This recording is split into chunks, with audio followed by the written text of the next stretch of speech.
Hello, my name is Angela Hayes, and I'm the Associate Director of Alumni and Online Career Engagement.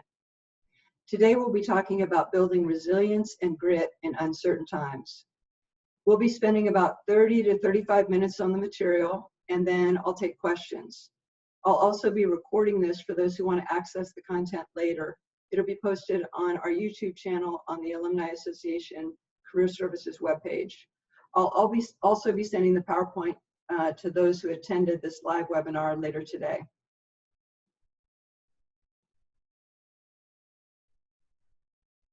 So today we'll be focusing on three main areas: the attributes of resilience and grit, and from here on out, since they're very close, I'm mostly just going to be using the word resilience. How to build your resilience muscles, and how we can use new research about stress and the stress response to increase your resilience, grit, and overall success in life.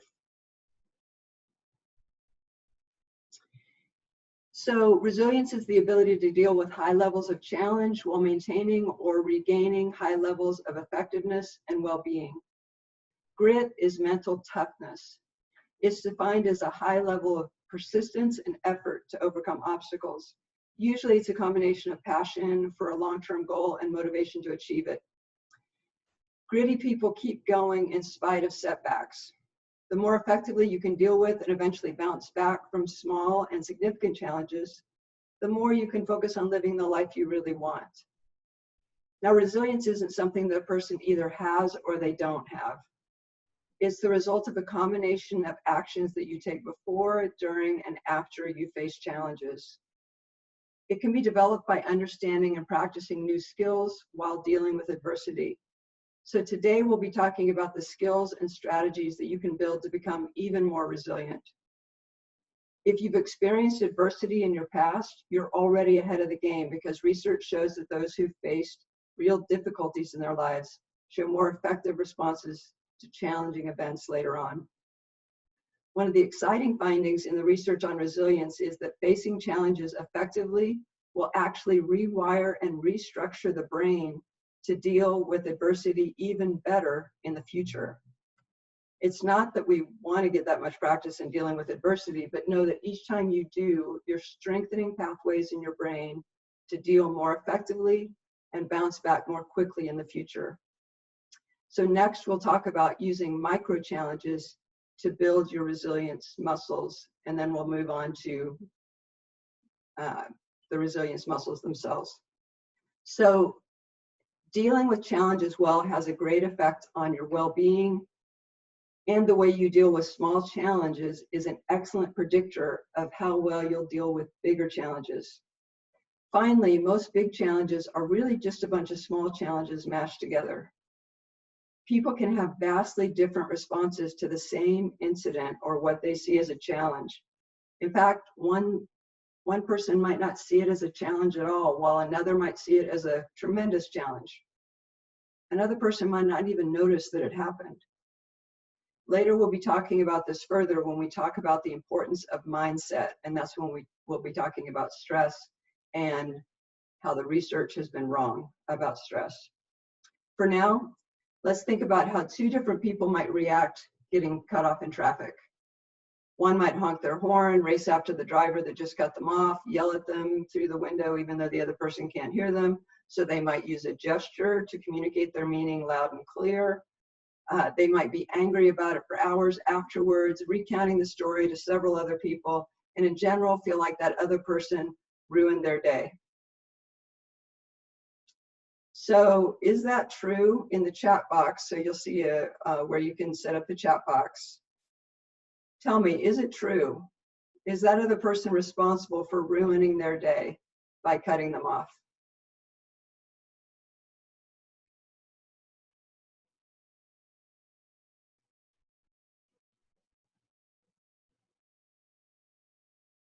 No, yeah, absolutely no, but it's easier to believe so. Absolutely true. No. Yeah, so who is responsible for the threat response tearing through their own body for hours after the incident? Yes, and exactly, it's your thoughts that make it so. Absolutely. And that's a lot of what we'll be talking about So let's say another person might get cut off in traffic and barely think about it unless it almost causes an accident, in which case your fight or flight response is likely to kick in, and then it doesn't cause an accident, and so you drive on and you let it go. Now let's look at it from another lens. Let's go back to the person who got really upset about it and was upset about it the whole day and decided that the other person had ruined their day. From a different mindset, let's say that that person somehow knew that the individual that cut them off in traffic was a woman who had a toddler in the back seat who was choking on something, and she was trying to get to the hospital as quickly as she could. He was starting to turn blue. The hospital was less than a mile away, and she was praying that she could get to the emergency room in time. So that person who was so angry before, if they knew that that was why that person cut them off, would they have had the same physical and emotional reactions? In the chat box, let me know. What do you think?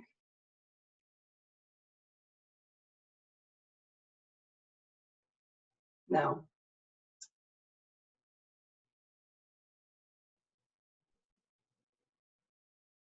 Yeah, they wouldn't, because they had a different mindset, which someone else made a point about before. It's the mindset that makes the body react and the brain react the way it does. It's not what happens, it's the way we think about what happens.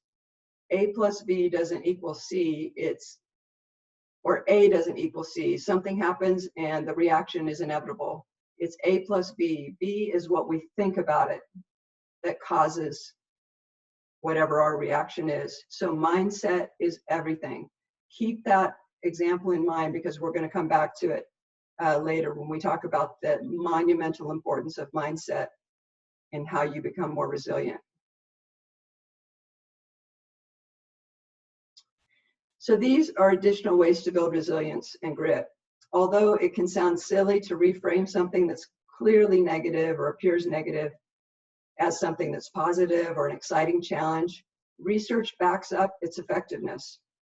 The reason it works is that when you're afraid or anxious about something, and this is true, when you're afraid or anxious about something, the physical symptoms that you get in your body are exactly the same as the physical symptoms you get when you're really excited about something and you're ready to charge ahead. So let's say you're giving what you consider to be a very stressful presentation. Your heart beats faster, you might feel shaky, you breathe more quickly, you get butterflies in your stomach. All of those things happen when you're really excited about something. So back to mindset. Why not label it excitement and go for it? Reframe. You can channel that energy into the vitality and enthusiasm that you need for a great performance. Another way to reframe something as positive is to realize that you're not seeing reality objectively. None of us are. We all have our own biases and filters and ways of looking at the world and the stories that we tell ourselves about why people are doing what they're doing. We're almost always wrong or partly wrong. So let's look at an example. Let's say you're at a networking event. I know that you won't be in the near future, in the future when we are again at a networking event. But let's say in the past, you're at a networking event and you see someone on the other side of the room that is like an acquaintance friend. You met her a few months ago at a similar kind of event, and the two of you really hit it off. You've had coffee a couple of times, and the last time you met, she was just really interested in the kinds of projects and consulting that you do for companies.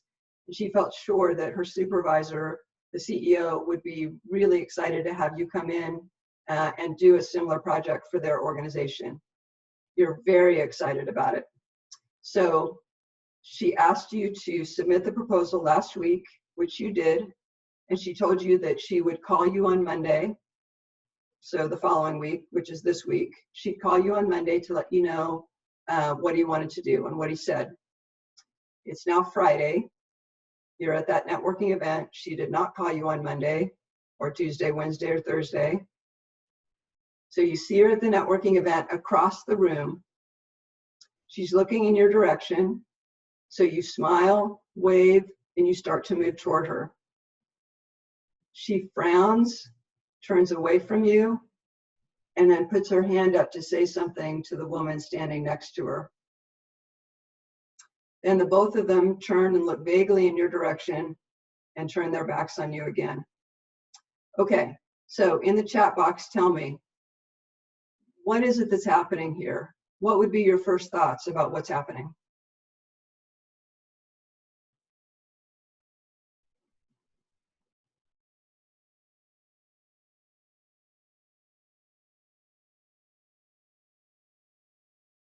They're talking about me, yeah. What else?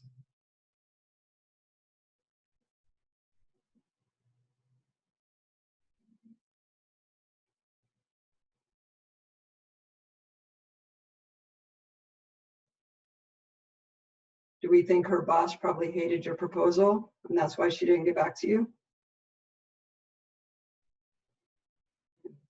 Good. You can't take it personally until you've had a conversation. Yes, that's what we should do. Instead, what we do is we fill in the blanks. When something happens, we think we know the answer. We think we know what's really happening. And unfortunately, we tend to act on that. So if I thought that she was talking about me, she's being mean, she's obviously hated my proposal, on and on and on, I can't believe that she's treating me like this, then you might treat her differently when you do talk to her. And she might think, I don't know why she's acting like that, but I'm not sure we want to bring her into our organization to do some consulting if she can't even really keep control of herself. So the real story, what really happened, is that she didn't have her glasses on, so she didn't see you. She had had a really rough week. She had had to take on a lot of her supervisors, the CEO's work, because he was called out of town. And she didn't even get a chance, he didn't even get a chance to look at the proposal that you sent until yesterday, which is why she didn't let you know anything about it. And she was saying something about how stressful work had been to the person, the friend standing beside her. And she didn't want anybody else to hear it, which is why she put her hand up. But she didn't see you at all. So very often, whatever we perceive is completely different than what's actually happening. And this is not an easy habit to change, because our minds take whatever facts we know about the situation and fill in the gaps with our imagination. So while reframing the situation can often make the challenge mostly disappear, or getting the actual facts can make it mostly disappear, sometimes there's little pieces left to deal with. And in those cases, you can sometimes change the situation itself. So changing the situation works best when you have the ability and the resources to at least try to change things. Many people, many of us leave situations unresolved because we don't want to face them. We do things to distract ourselves, numb the pain, or in some other way distance ourselves. That's understandable, but it makes the situation grow bigger. It makes it worse. So one simple way to get to the root of the problem is to ask yourself, what is the problem? And then ask, why did this happen? Then answer that question and ask, why did this happen? And keep digging. It usually takes about 5 rounds or so until you feel like you've gotten to the true issue, to what's at the bottom of it. If you can fix that, you might be able to prevent the problem from happening in the future, in addition to handling the immediate situation. And last, if there's nothing you can do to reframe or change the situation, you might need to just accept it. Connecting with others who are facing similar challenges can be really helpful in these types of circumstances. And as for questions, I'll answer those when we're done with the presentation part. So please save those for later on. because I'm not able to go back and forth and look at the questions and come back to the presentation. This will make it more efficient for us. Now let's move on to the 6 most important attributes of resilience and a discussion of how to strengthen each attribute. The most resilient people have built up these 6 characteristics to help them solve problems more efficiently and effectively. And these are like muscles in that everyone has the same number as everyone else. They can be strengthened with regular practice or weakened by lack of use. And you generally use several muscles at the same time with a physical challenge, just like you usually use several of these resilience muscles at the same time to address adversity. Balanced strength is important.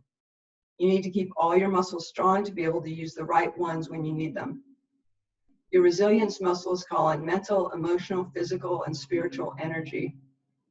Resilience muscles also help you conserve energy. Just like someone who's in peak physical condition will use less energy to complete a physical task than someone who's in poor physical condition, the same is true for resilience. The first one is positivity. Resilient people don't overlook dangers, but they put their primary attention on the positive aspects and the opportunities. They believe that the world is full of opportunities, and they can usually find good things or at least reasons to be hopeful in any difficult situation. When you spot something good in a dark time, or learn useful lessons from setbacks that you can apply to the future, or believe that there's a good reason to keep going, even when everything seems impossible, you're exercising your positivity muscle. If instead you keep your focus on the dangers and the risks, you'll probably feel worried, scared, and might expend energy avoiding, hiding, or defending against threats. Positivity is a core strength and the basis for the rest of the resilience muscles that we'll be talking about. So I've got good news and bad news about positivity. Scientists have determined that nearly 3/4 of what the average person thinks is negative, counterproductive, and works against us. But the good news is that changing that is within our control. There are 2 main reasons for the bias toward the negative.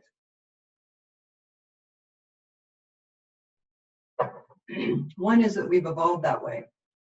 We notice what's wrong, what's out of place, what should be another way, because that skill helped keep our ancestors alive. Imagine that there are 2 cavemen looking out toward the horizon. One of them notices a flicker out of the corner of his eye and gets away quickly. The other caveman doesn't notice anything and stands there. Yeah, that second caveman, he's probably not our ancestor. He probably got eaten. So we evolved that way. We evolved to look for what's wrong, what's out of place, what should be better or different. The other reason that we tend toward the negative is that if you grew up in a fairly normal, fairly positive home, you were told the word no or what you were not capable of doing 148,000 times by the time you turned 18. And we internalize that. Many of us eventually take over telling ourselves what we can't do and what's not possible. And that talk sinks into the subconscious mind and becomes like an operating system. The key to turning that around is remembering that each time you think something, you have a choice about what it is, or at least what you dwell on and continue to tell yourself. Once you start focusing on the positive, the negative starts to slip away. So pay close attention to the stories you tell yourself, about the things that happen in your life, the reasons why things happen in your life. By paying close attention to the stories you tell yourself about why bad things happen and seeing if you could come up with different, less pessimistic stories, you can increase your level of positivity. You become what you think about. I can't stress that enough. You become what you think about. Absolutely the most important communications that you will ever make are the things you say to yourself. The next resilience muscle to be developed is confidence. Even if it's difficult to find a single bright spot in a situation you're in, you can use confidence to give you energy to move forward in positive ways. It helps you take action in uncertain situations because you believe that you can do something that can make a positive difference. One of the biggest obstacles to self-confidence is fear of failure. If you lack confidence in your abilities, you might hold back and not take needed action, which can often make situations grow into even bigger challenges. You'll also more likely to see setbacks as evidence of your lack of capability instead of just the natural part of dealing with difficult challenges. One of the best ways to increase your level of self-confidence is to know what you're good at. The more clear you are about your own strengths, the better you're able to see how to apply them in difficult situations. You can find out about your strengths by taking assessments like the Values in Action Character Strengths Assessment that's put out by the Positive Psychology folks at Penn State. I've given you a link here for that one. It's a reliable, valid instrument. It'll give you your top 5 strengths/values. You can also ask others, and there's some other really cool assessments in there if you want to take a look, like there's a grit assessment and a variety of other things. You can also ask others what they see as your particular gifts. And you can remember situations where you excelled in the past and figure out what attributes and strengths help you do well. Another thing you can do to increase your level of self-confidence is focus on learning. You can choose to deliberately see failures and setbacks as opportunities to learn about what didn't work so that you can try something different next time. And finally, do your best to treat yourself like you would a friend. Self-compassion can be a powerful tool to increase your level of confidence and resilience. When you have a friend who's unsure of herself, what do? You encourage her, support her, share loudly when she succeeds, provide comfort when she fails. But we often don't do those things for ourselves. So if you're beating yourself up for something, stop. If you're having a bad day, do something nice for yourself. Cheer yourself on when you do well, and be your best support when things aren't going as well. Your priority muscle helps you decide where to put your energy in the midst of disruption and turbulence. Once you've begun to solve problems, you want to make sure that you're clear about what's most important. Especially in chaotic circumstances, it's easy to get thrown off course. So if you stop to prioritize what's most important, you'll save precious energy. Those who have a strength for priorities have a strong sense of what they want their life to be, no matter what else happens. That could be a philosophy about life, their religious beliefs, or a particular task they want to accomplish in their lifetime. If you have those long-term priorities, it's easier to bounce back from even really disruptive changes and setbacks. I've heard several different versions of this Thomas Edison story. My favorite is when he was being interviewed by a newspaper man about his embarrassing failures in trying to create a working light bulb. The newspaper man asked Edison what it was like to work so hard for so long with absolutely no results. Edison said, "Why, man, I've had plenty of results. I now know several thousand things that won't work." The story goes that he created the working light bulb a few weeks later. There are several ways that you can increase your priority muscle. One thing you can do is simplify your life. You can take the time to reduce clutter of possessions, activities, information that's surrounding you. This is one of the best ways to discover what's really important to you. It's challenging because it requires you to make tough choices about what you value most, how you want to spend your time, what things you most need. Another way to increase your priority resilience muscle is to practice saying no to things that you don't want to do. Once you're clear about what's important to you, it becomes much easier to do, especially if you come up with several different ways to say no. My plate is full right now, sorry, but I have other commitments, and so on. And last, it's really helpful to think about your overall goals. If you haven't thought about your long-term goals, a good way to do that is the banquet exercise. Imagine that you're in a banquet hall filled with people. thousands of people, huge banquet hall. You're sitting up on the stage with several other people, and these other people are people, there's one from your family, community, your church, work, whoever you choose to have up there. It's the person who knew you best. It's toward the end of your life, and this person knew you best in that role. In a minute, the crowd is going to calm down, and each of these people is going to step up to the microphone and tell this crowd what you were like in that role, who you were in that role. What do you want each of those people to say about you? Once you know that, it becomes easy to set short, medium, and long-term goals for your life.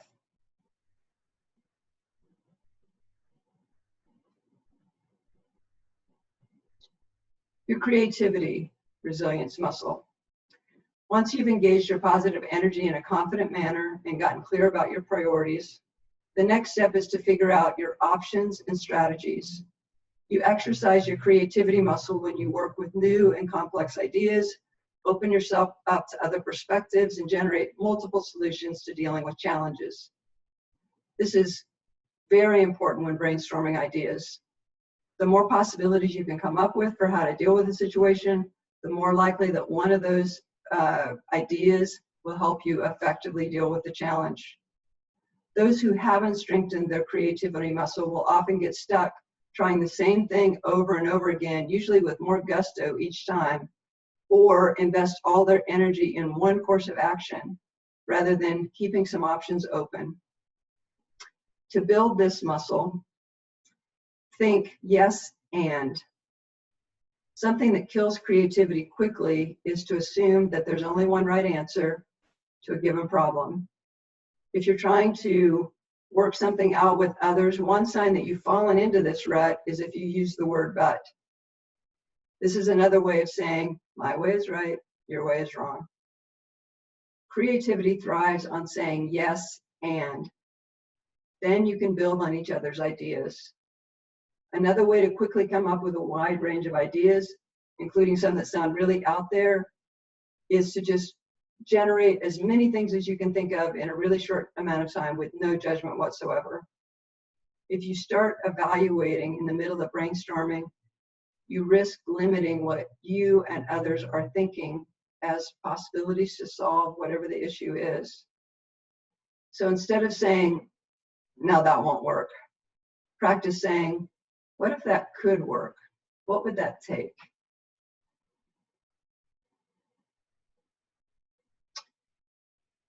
Connection. Resilient people tend to draw on the resources of others. They realize that they don't have all the answers and that others can supply critical pieces of the puzzle. They don't depend on others exclusively, but they do build effective networks to exchange information and support. Many people are much more comfortable providing support than asking for it. They view asking for help as a weakness. If you feel that way, think about how great it feels when someone asks you for help. People generally like being helpful, especially in difficult circumstances like we're facing now. It helps us to feel more powerful and more in control of our environment when we can do something, when we can help, when we can affect a change. So you're paying someone a compliment and giving them the opportunity to feel good about themselves by asking for their help. In order to strengthen your connection muscle, invest time in developing strong relationships with family, coworkers, neighbors at a distance for now, of course, and maybe reconnect with those you've lost touch with. Also, be the one to initiate communication. People with weak connection muscles often wait for others to reach out to them. If it's because you feel shy about reaching out, just remember to keep the focus on the other person. Ask them questions about themselves. People love to talk about themselves.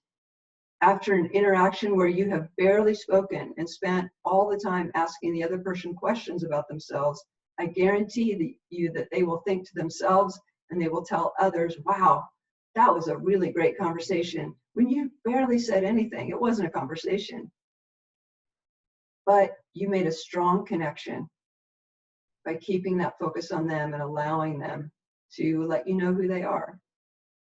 And finally, practice asking for help to strengthen your connection muscle. It might be uncomfortable, but most people, like I said, really like to help, and helping will open up the possibility of you providing help for them in the future, which increases the connection. Structure. So far, we've talked about using positivity and confidence to help you engage your energy in solving problems, priorities to direct your energy to the most important things, and creativity and connection to open up the options and resources available to you. Now it's time to impose some structure. This muscle helps you use your energy efficiently and effectively.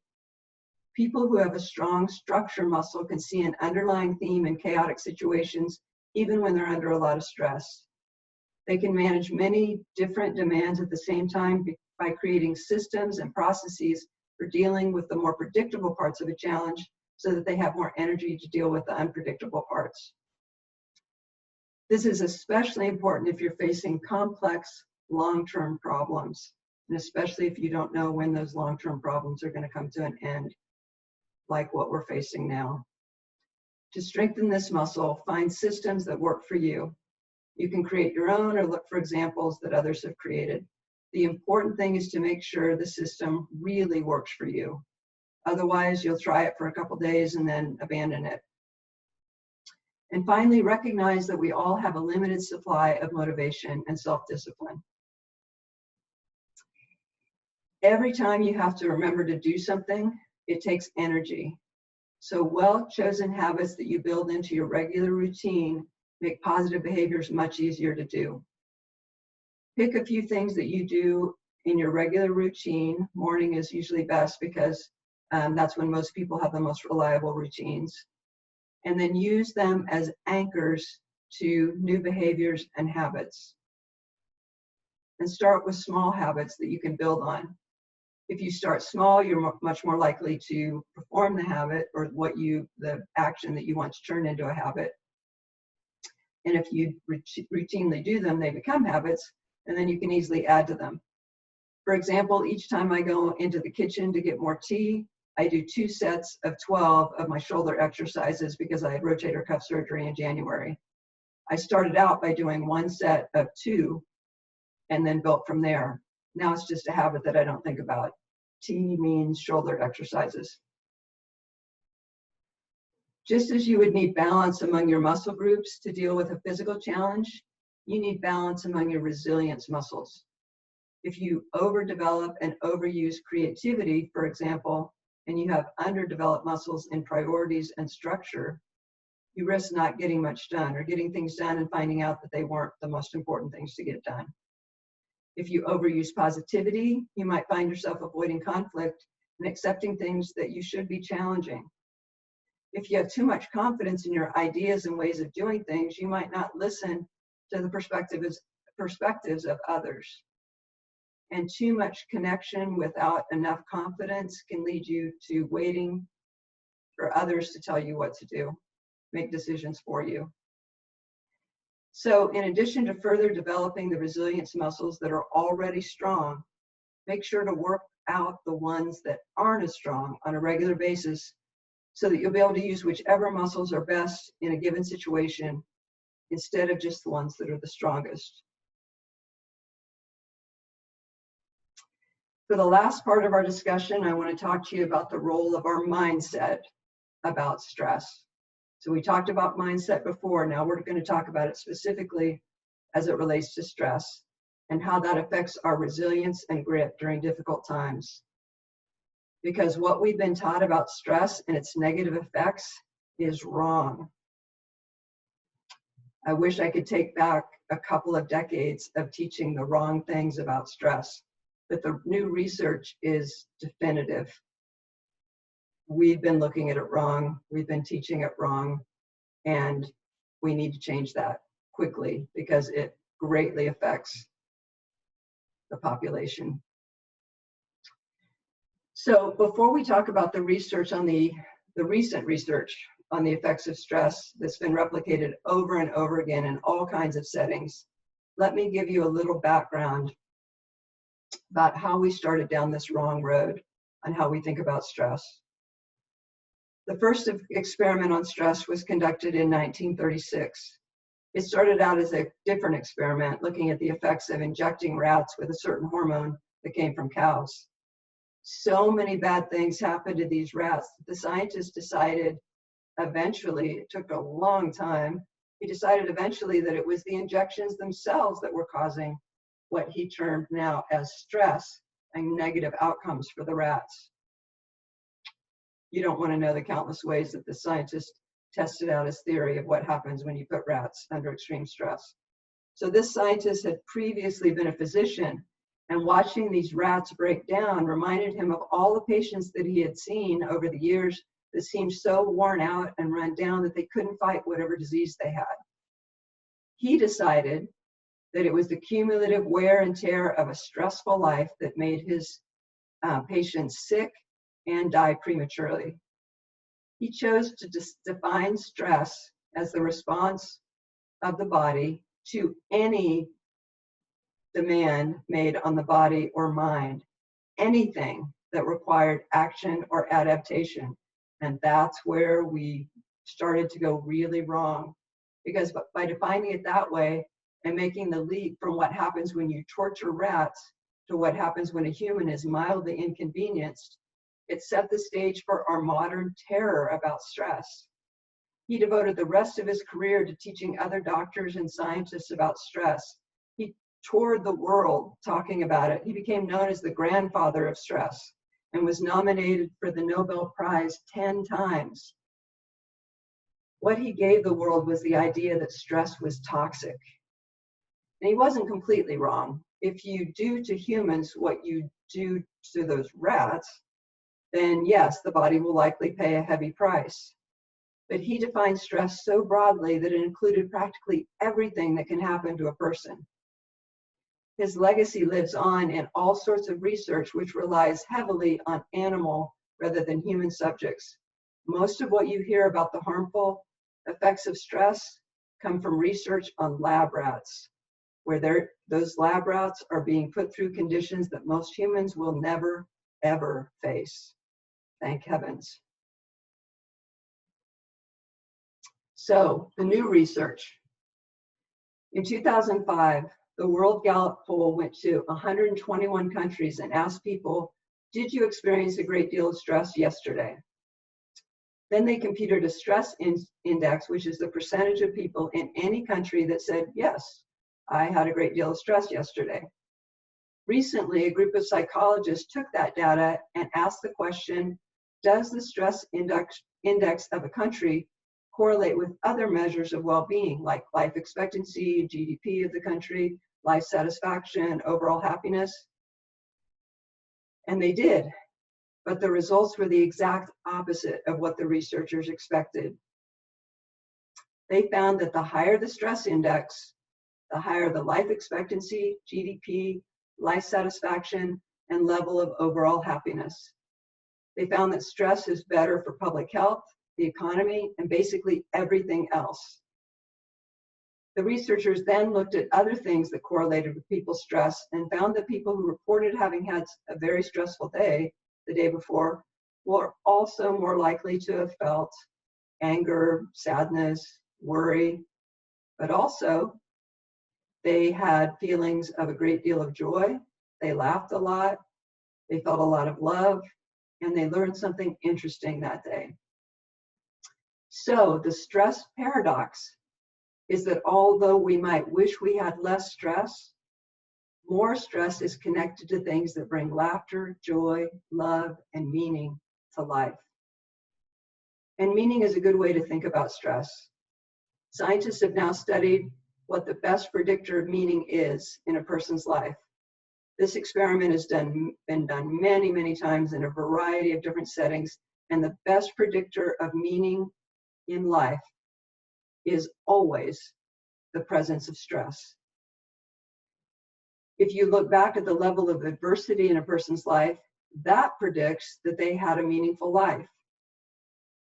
Stress is a signal that you're more engaged in life, that you're pursuing important goals and meeting challenges. The other piece of important research that's also been replicated over and over is the finding that how you think about stress affects everything. I'll say it again. How you think about stress affects everything. If you think of stress as positive and something that's helpful to you and something that you should embrace, that makes all the difference in how you're affected by stress. Yale researchers found that those who believe that stress is negative and should be reduced or avoided altogether are more likely to have health problems, depression. They're less productive at work, less likely to like their work, more likely to die from what has been traditionally thought of as stress-related illnesses. But people who have a more positive view of stress seem to be protected from those things. They're healthier, happier, are doing better at work. They're better able to find meaning in the midst of struggle. And this holds whether the person has a lot of stress or not very much stress. Have had a lot of difficulty in their life or not much difficulty at all. Even helping people change their mindset about stress changes not only the level of stress that they experience, but their performance during stressful experiences and even their individual biochemistry of the stress response in their body during what would typically be considered stressful, because they measured all of those things, including the biochemistry, what's happening in the blood, galvanic skin response, all kinds of things. Another study tracked 30,000 people in the US for 8 years. They asked people how much stress they'd experienced in the last year. They also asked each person, do you believe that stress is harmful to your health? They used public death records to find out who died. The bad news is that people who experienced high levels of stress had a 43% chance of dying during that time. But that was only true for the people who had stated that they believed that stress was harmful to their health. People who experienced the most stress but didn't believe that stress was harmful had the lowest risk of dying compared to everyone else in the study, even those that said that they had a low amount of stress. The researchers strongly suggested that during the 8 years of the study, 182,000 Americans died prematurely, not from the effects of stress, but from this belief that stress was bad for them. There are even studies that show that those who have had a more positive view of stress release more protective stress hormones into their bodies during stress. For example, DHEA is released during stress and is found in higher quantities in those who believe stress can be good for them and their performance. DHEA helps the brain learn and grow from experience, so their performance and growth likely is better. Oxytocin is also released during the stress response. It not only helps you reach out to others for support and give support to others, it also serves a protective function in the body. It's a natural anti-inflammatory. It helps the blood vessels stay relaxed during stress, and it works on the oxytocin receptors in the heart to regenerate heart cells and heal any stress-induced damage. And the kicker to all of this is that those who believe that stress is bad will pump out the stress hormones that can be more harmful without the balance of the more protective stress hormones. Those who believe it can be good will pump out balanced hormones that repair the damage caused. The last study I want to tell you about was done with 1,000 adults aged 34 to 93. They asked them about how much stress they experienced over the last year. They also asked them how much time they spent helping others, friends, family, those in the community. And then they used public records for the next 5 years to see who died. For every major stress event, the risk of dying went up by 30%. But that wasn't true for everyone. Those who had spent time caring for others showed no stress-related increase in dying. Caring created resilience. So stress-related illnesses are far from inevitable. How you think and how you act can transform your experience of stress. When you choose to see the stress response as helpful and you choose to reach out to others, You choose the biology of resilience, grit, and courage. You're saying that you can trust yourself to meet life's challenges and that you don't have to do it alone.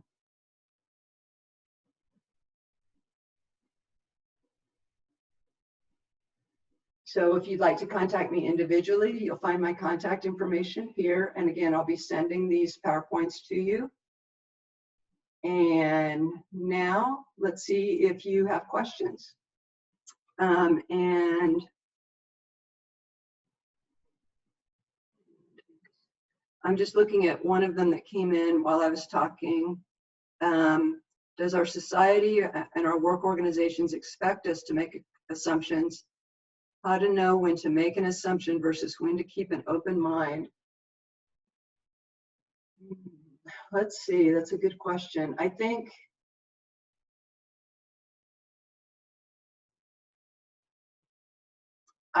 that others and work organizations don't think that much about assumptions because they assume that the way they see the world is right, and they're not realizing that everybody thinks that, but everybody's got their own biases and filters. So I think, no, they probably don't. Most people probably don't expect you to make assumptions. And in terms of whether to make assumptions or keep an open mind, I'd always go with keep an open mind and get as many facts as you can before you make decisions about what to do or what action to take. How do you begin rewiring your attitude towards stress if you've viewed it as negative for your whole life? Oh boy, I wish I had the answer to that question, because like I said, I've taught the opposite about stress for at least 2 decades now. And I just happened to see this research because a friend of mine mentioned it, and it kind of frightens me to think if that friend wouldn't have mentioned it, because I research all the time. Why didn't I see this? You know, why didn't I find it? I think the way to start rewiring is to, first of all, the book that has compiled most of this research is The Upside of Stress. And it's by, I can't think of the last name of the person right now. But if you want to send me an email, I can send you the reference for the book. She also has done TED Talks about it, and podcasts, and I mean, she's trying her hardest to spread the word. So I would say read about it, think about it, try it out, and see how you feel when you think about stress completely differently. If you see it as helpful and you go into a stressful situation, you'll be able to tell if you have if you've done better than what you typically have done. But again, if you want to talk more about that, send me an email and I'd be happy to talk to you about it. I find it fascinating. What other questions?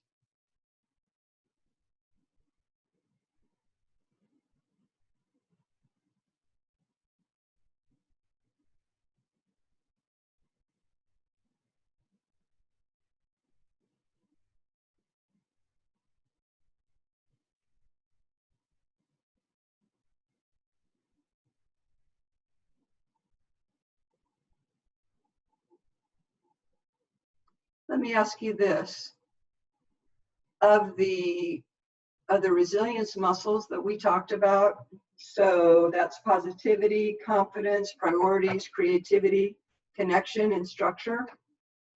Which ones do you think are the most difficult to build or to exhibit in our current circumstances with COVID? And I'll take us back to that slide.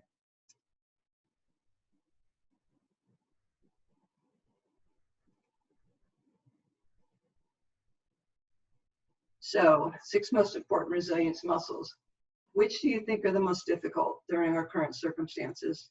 Positivity, I think so too.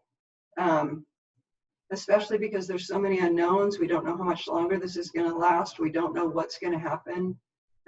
Yes, very difficult. Structure can be hard too because things change all the time, don't they? One day we hear one thing, we hear something else the next day, and just given whatever your home situation is like, it can be very difficult to structure something that can feel kind of chaotic. Connection and structure. Yeah, connection is very different now, isn't it, than it used to be. Connection now is talking to someone over Zoom or over the phone or 6 to 10 feet apart in a park with masks on. Connection feels very different. And just not being able to see your loved ones. I haven't seen my mom she's in her 90s, so I haven't seen her for months and months, and I don't know when I'll get to see her.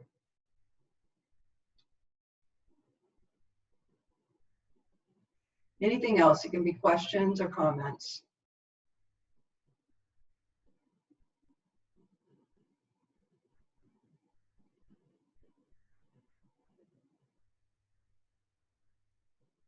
Going to give it another, not a whole minute, probably half a minute.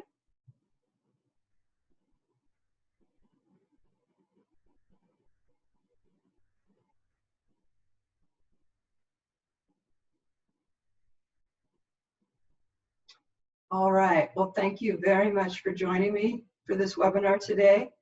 Remember, I'll be sending you the, for those of you who are in the live webinar, I'll be sending the slides to you later today. And then for those who are watching this on YouTube, you'll find the VIA character strengths link below the YouTube video in the notes. Thanks again. Bye.